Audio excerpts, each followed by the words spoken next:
현재 볼 영화가 없다고 말씀하시는 분들 서치 보세요. 미스테리, 스릴러, 추리 장르 좋아하세요? 주저없이 서치 보세요. 제가 왜 이렇게 강력하게 추천을 드리는지는 지금부터 오프너 영화 따먹기를 통해서 말씀드리겠습니다. 서치의 오프닝은 윈도우 XP 화면을 보여주면서 시작이 됩니다. 이후 데이비드 가족이 컴퓨터를 바라보면서 환하게 웃고 그리고 사진을 찍는 장면이 나옵니다. 그리고 데이비드 가족이 자신들의 계정을 만들어서 각자의 공간에 각자 중요하게 생각하는 것들을 저장하는 모습을 보여주기도 합니다. 그리고 점차 시간이 지나면서 이내 유튜브와 같은 SNS의 추억을 간직하는 장면을 보여줍니다. 하지만 그렇게 행복한 시간이 지나가다가 데이비드 가족에게 불행이 찾아옵니다.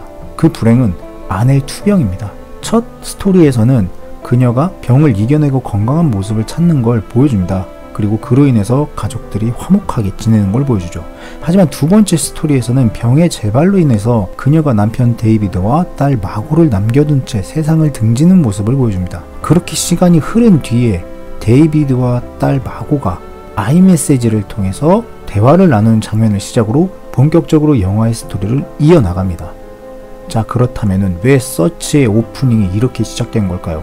저는 서치의 오프닝에서 계정을 나누는 것, 가족의 희노애락, 그리고 인터넷과 SNS를 중심으로 영화를 연출한 그 오프닝이 비밀을 풀 열쇠라고 저는 말씀드리고 싶습니다. 그리고 그 속에서 영화가 말하고자 하는 모든 주제가 담겨져 있다고 저는 말씀드리고 싶어요. 먼저 계정을 나누는 장면을 보면 현대를 살아가는 사람들의 단절된 삶을 보여준다고 봤습니다. 저는 개인적으로 그렇게 봤어요. 그리고 이러한 단절은 추후 영화 속 중심 사건들과 연관성이 매우 짙게 나타난다고 말씀드리고 싶습니다. 사실 데이비드 가족 중에서 서로를 잇는 역할을 했던 거는 바로 엄마 파멜라입니다. 실제로 영화를 보고 있으면 데이비드와 마고를 이어주는 역할이 엄마 역할인 걸 알 수 있습니다. 물론 이 단절 속에는 이별에 대한 상처도 들어있긴 합니다. 아내의 죽음, 엄마의 죽음, 그리고 개개인의 XP 계정. 그래서 이러한 연출은 영화 속 핵심 주제인 소통의 부재를 표현한 거라고 저는 소개해드리고 싶어요. 물론 XP 계정의 경우에는 쓰임에 맞게 사용한 것을 의미합니다. 하지만 좀 더 깊이 들어가면 계정을 만든 이유가 개개인의 사생활 때문이라는 걸 알 수 있어요.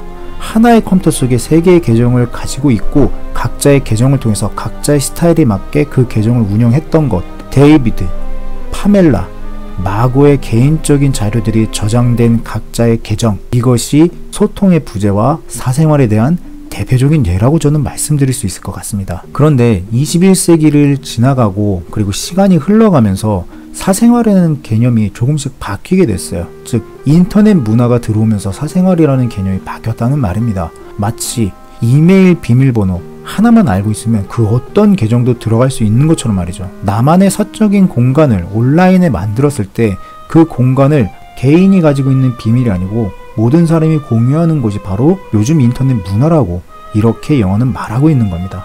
실제로 그렇기도 하고요. 사실 이러한 변화가 나타난 이유는 SNS 때문입니다. 마고는 XP 계정 외에도 인스타그램, 페이스북, 텀블러 등의 SNS를 사용했습니다. 그리고 마고의 학교 친구들 역시도 페이스북, 유튜브 등의 SNS를 활용하는 모습을 보여줬어요. 결국 컴퓨터, 온라인의 확장이 나만의 사생활이 아닌 소통이 있는 사생활로 변화했음을 말하는 게 바로 이 서치라는 영화라고 저는 소개해드릴 수 있을 것 같습니다. 그리고 이러한 변화를 긍정적, 부정적인 측면으로 나누어 말함과 동시에 우리가 나아가야 될 방향까지도 이야기해준 영화가 바로 저는 서치라고 말씀드릴 수 있을 것 같아요. 사실 클래스 친구들이 SNS에서 마고의 실종에 대해서 글을 올리는 장면, 데이비드가 딸의 흔적을 찾기 위해서 부인과 마고의 XP 계정을 들어가는 장면, 마고의 맥북을 함부로 만지는 장면, 마고의 메일 계정을 알아내기 위해서 야후 비밀번호를 시작으로 개인정보를 빼내는 것, 그리고 약 44달러의 돈으로 개인정보와 비밀번호를 알아낼 수 있는 장면 등은 사실 굉장히 불편하게 바라봐야 되는 부분입니다. 왜냐하면 계정이라는 것은 개인의 방을 의미해요. 아무리 소통이 잘 이루어진 사적인 공간이라 하더라도 개인의 공간은 분명히 존재합니다. 즉 내가 원하는 정보를 얻기 위해서 타인의 계정을 마음대로 로그인하고 또 어떤 서비스를 통해서 타인의 전화번호나 주소를 쉽게 알아낸다거나 타인의 아픔을 통해서 나의 SNS를 꾸미는 행위는 범죄 수준에 가까운 겁니다. 허나 영화 속에서는 이러한 것들이 약 44달러 혹은 무료로 아무도 모르게 알아낼 수 있다는 거예요. 즉 범죄를 인지하지 못하는 온라인 세상의 폐해를 영화는 아주 적나라하게 보여준 겁니다. 그리고 이러한 행위들은 쌍방향 소통에 의해서 이루어지는 게 아니에요. 그래서 영화가 중후반부에 이르러서 로즈메리 빅 형사가 데이비드에게 인간과 인간 사이 소통에 대해서 계속해서 중요하다고 언급했던 것이고, 데이비드의 동생 피터가 마고와의 관계가 어떠냐고 데이비드에게 물어봤던 거죠. 여기에 한 가지 더 추가해서 말씀드리면, SNS가 소통하는 것처럼 보이지만 24시간 중 1분도 채 안 되는 단편적인 모습을 보여주는, 즉 상상의 나라라는 것을 비꼬기도 합니다. 그렇기 때문에 진위 여부를 100% 확인할 수 있는 공간이 SNS가 아니라는 것도 말해줍니다.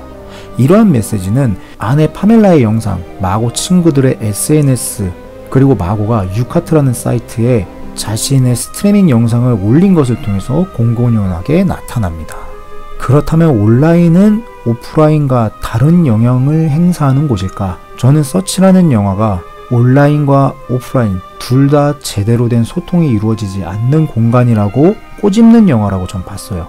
데이비드는 자신의 딸에 대해서 알아가면 알아갈수록 자신의 딸이 자기가 알고 있는 딸이 아니라는 걸 스스로 깨닫게 됩니다. 그리고 이러한 상황 속에서 온라인과 오프라인을 통해서 중구난방으로 상황을 오해하거나 혹은 반대로 사건을 해결해 나가는 모습을 보여줘요. 그렇기 때문에 저는 오프닝 시작과 동시에 환하게 웃으면서 사진을 찍는 데이비드 가족의 모습을 보여준 이유가 바로 이거라고 생각합니다. 그렇습니다. 영화에서 가장 중요하고 중심적으로 말하고 싶은 주제가 바로 소통입니다. 그래서 서치라는 영화는 온라인과 오프라인, 메시지, 음성통화, 영상통화 등등 어느 것을 사용해도 상관없으니 서로 제대로 소통을 하면서 살아가라는 주제를 말하는 영화라고 저는 소개할 수 있을 것 같아요. 앞에서도 계속 언급했던 것처럼 영화의 첫 장면, 오프닝에서 환하게 웃으면서 사진을 찍는 데이비드의 가족을 보여준 건, 그리고 그 이후에 피아노를 치는 마고와 파멜라의 모습을 보여준 것, 그 다음으로는 병을 이겨내기 위해서 그녀와 함께 데이비드가 함께 운동을 하는 모습을 보여준 것, 그리고 투병을 할 때 가족들이 사랑으로 감싸 안아줬던 모습을 보여준 것, 결국 데이비드 가족은 온라인 활동과 오프라인 활동을 함께 병행했었던 그런 인물들인 겁니다. 그러면서 아내의 병을 이겨내기 위해서 노력했던 거고요. 그리고 이러한 활동을 통해서 그녀가 세상을 떠나기 직전까지 화목하고 단란한 가정의 모습을 만들어 갔습니다. 그래서 저는 마고의 무사 귀환을 바란다는 마고의 학교 친구들 SNS 및 인터뷰 모습들이 100% 거짓이라고는 전 보진 않습니다. 즉 미성숙한 모습은 있지만 그게 모두가 거짓은 아니라고 해석해야 된다고 보는 거죠. 비록 과거에는 친하지 않았어요. 그리고 약간의 거짓말을 통해서 자신의 인기를 얻으려고 했어요. 하지만 그 마음속에는 마고의 무사귀환을 바라는 그들의 진심이 들어있다고 저는 생각을 합니다. 아픔과 고통을 공유하는 능력이 바로 소통이기 때문이죠. 그런데 재밌는 게 하나 있는데, 인싸였던 학생들은 트위터, 유튜브, 페이스북 등의 유명한 SNS를 사용했어요. 그런데 마고는 사람들이 잘 사용하지 않는 텀블러, 유카트 같은 스트리밍 사이트를 사용했습니다. 심지어 마고는 트위터, 페이스북 등은 비공개로 전환한 상태였어요. 저는 이런 설정이 마고라는 인물이 대중 속에 어울리지 못하는 인물이라는 것을 보여주는 굉장히 깔끔하고 훌륭한 연출이라고 봤습니다. 두 번째로는 영화의 시작에 데이비드 가족이 환하게 웃으면서 사진과 동영상을 찍는 장면이 나온 이후에 대해서 계속해서 언급하는 건데요. 아까 전에 언급했던 것처럼 소통의 중요성에 대해서 확장적으로 이야기한 거라고 전 바라봤습니다. 그런데 문제는 스포일러가 들어가요. 이걸 얘기를 해드리려면은 스포일러가 들어가기 때문에 최대한 조심스럽게 말씀을 드리면, 서치는 가족의 사랑에 대한 이야기를 중심으로 다루고 있는 영화입니다. 그래서 아마 영화를 보신 분들은 이걸 말씀드리면은 어느 정도 쉽게 이해는 하실 것 같아요. 데이비드는 파멜라의 하나뿐인 남편이며 마고의 하나뿐인 아빠입니다. 그리고 피터의 하나뿐인 형이죠. 파멜라는 마고의 하나뿐인 엄마이고 데이비드의 하나뿐인 아내입니다. 마고는 데이비드의 하나뿐인 딸이고 파멜라의 하나뿐인 딸입니다. 그리고 피터의 하나뿐인 조카이죠. 피터는 데이비드의 하나뿐인 친동생이자 마고의 하나뿐인 삼촌입니다. 그리고 그 외의 모든 인물들은 세상에 단 하나밖에 없는 인물들이에요. 그렇기 때문에 이 영화의 주제가 나는 너의 하나뿐인 가족, 이건 역시도 들어가 있다고 말씀드릴 수 있을 것 같습니다. 마지막으로 윈도우 XP, iOS, 사파리, CCTV, 뉴스, 유튜브 등의 매체를 통해서 스토리와 연출을 구성한 이유에 관련된 겁니다. 결론부터 말씀드리면 앞에서 언급했던 것처럼 나의 메시지를 전달하는 방법이 온라인, 오프라인, 통화, 페이스타임 뭐든 중요하지가 않다. 가장 중요한 것은 진솔하게 그 사람과 대화하는 것이다. 라는 주제를 표출한 게 바로 서치라고 말씀드릴 수 있을 것 같아요. 데이비드가 딸에 대한 사건의 진실을 찾아가는 곳은 온라인이면서 오프라인입니다. 그리고 사건의 진실을 흐트러뜨리는 곳 역시도 온라인이면서 오프라인입니다. 이러한 것들을 바라보면 온라인은 무조건 진실을 말하는 곳, 오프라인은 거짓이 판치는 곳, 이렇게 말할 수 없는 거죠. 결국 진실함과 진솔함이 없으면 온라인이든 오프라인이든 모두가 거짓이 되는 곳이 바로 이 세상이라고 말하는 게 가장 큰 핵심 주제인 겁니다. 즉 온라인이든 오프라인이든 그 어떤 루트든 타인과 진실되게 말을 하고 이 상황이 더 악화되기 전에 모두가 힘을 합쳐서 잘못된 것을 원상태로 돌려놓는 게 무엇보다도 중요하다고 말하는 영화가 바로 서치라고 소개할 수 있을 것 같습니다.